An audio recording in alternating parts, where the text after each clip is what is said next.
Thank y'all. Wow, listen, Right here. I do my best to get to everybody, but we're gonna try to do this in an orderly fashion, all right? Why don't we start right over here?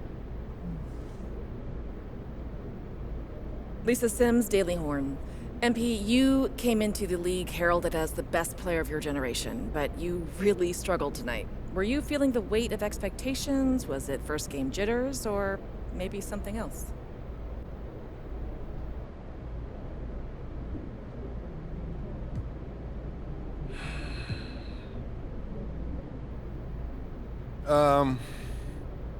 Yeah, there were some jitters, but that's no big deal. Everyone gets nervous from time to time. We just gotta learn how to deal with it. Bottom line, I wasn't good tonight. But it's just one game. Once I get my feet wet, I'll start making the kind of difference everyone expects me to make. Thank you. Next question. Right over here, right over here. Lina Becker, Sportbild monatlich. Wie fühlt es sich an, dein allererstes NBA-Spiel zu gewinnen mit Fans, die auf der ganzen Welt zuschauen? Lena Becker, Sport Monthly. How does it feel to get your first win in an NBA game with fans watching all around the world?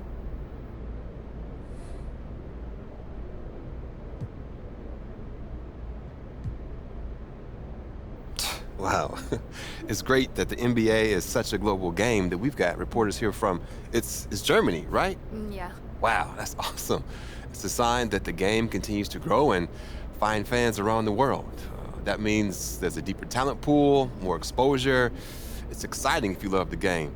Awesome. How do you say thank you in German? Dankeschön. Dankeschön, Dankeschön. That's awesome. All right, we got time for one more. Right in the back, right in the back. Damian Patterson, City Free Press. What does it mean to you to be a third-generation NBA player, following in the footsteps of your father Prince and grandfather Trug?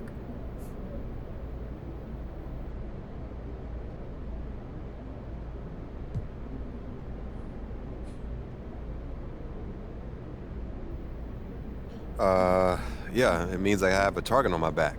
I had every advantage growing up, I know that. And I've got all the natural ability in the world, thanks to my genetics. When you got both those things, people want to take you down a peg. But I thrive on that. It makes me better. Thank you. Next question. Right up front. Parfait, merci. Béatrice Corbet, La Compétition. Votre maillot est le maillot le plus vendu en France en ce moment. Avez-vous un message pour vos fans français? Beatrice Courbet, The Competition. Your jersey is the #1 selling jersey in France at the moment. Do you have any message for your French fans?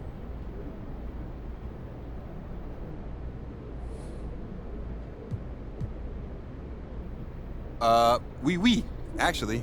J'aime la France. Oh, très bien, vous parlez français. What did she say? She asked if you speak French. Oh, well, there's your answer. Listen, they told me a few days ago who'd be here, so I practiced some stuff in different languages, but unfortunately, no, I don't speak French, as you guessed it. But maybe one day, though. It's a beautiful country, beautiful people, beautiful language, and hey, merci. Thank y'all. Thank y'all. Thank you very much. Thank you. I'll see you next time. Thank you. Thank you. Just one more. Proud of you, MP. Hey, you should be. I'm about to do something special with the family name. No? Level it up. You talk real big for somebody who just was crying as they dropped their Ninja Turtle in the toilet. Pop, that was like 12 years ago. I'm a grown man now. You can't even rent a car. That's why I got you. Uh-huh. And you're lucky that you do. Hey, I appreciate it, Pop. You here to keep me on track. Uh-huh. And you know what the goal is. Greatness. That's right. Oh, speaking of, you know who this guy is. Yeah, what about him? Just updated his all-time GOAT list. Says that you have a chance to make it to the top someday. For real? Mm-hmm. Take a look. So with all this talk about MP being the best prospect since LeBron James and Victor Wembanyama being a generational talent, it got me thinking about my all-time GOAT list. Now, if you are new to the pod, you might not know that I have a passion for ranking the legends. I've spent a massive amount of time researching their careers, and I placed them into 5 tiers of greatness. You can find that list on my website, by the way. Now, I love working on my GOAT list, but these guys are so legendary that they tend to stay in the same spot year after year. So I decided to add a new tier, called the Got Next tier. This tier contains some of the younger guys in the league who aren't quite GOATs yet, but who, if they continue on their current trajectories, will almost certainly be in that discussion when their careers are over. Now, you may be wondering who's in the Got Next tier, so let's get to it. These are in order, by the way. Luka, Embiid, Tatum, Zion, Wembanyama, and of course, MP. Now, a lot of you might be like, I put MP behind Wembanyama, but they're basically tied, as I see it. And if MP distinguishes himself early on, I'll be happy to swap him with Vic.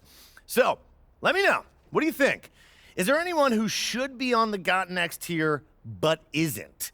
Is there anyone who is there but shouldn't be? Hit me up on social. We'll talk about it. These are the kind of people you want on your side if they're gonna call you the GOAT someday. Oh, come on, Pop. Media doesn't matter. It's all about winning games. Ah, you're wrong. You need to understand how these people see you. I wish I would have played the game when I was your age. Look, all due respect, Pop, I'm not like you. I'm not gonna make the same mistakes you did. I spent the best years of my career in losing situations because winning organizations didn't see me as someone who had their head screwed on tight. Because you didn't, though. Not at first, okay? But when I was with Dallas, they gave me a shot. Could have been sooner if I had played the game. All right. Son, you're trying to do something that nobody's ever done before. And when you do it, believe me, you will do it. There's gonna be no question who the GOAT is.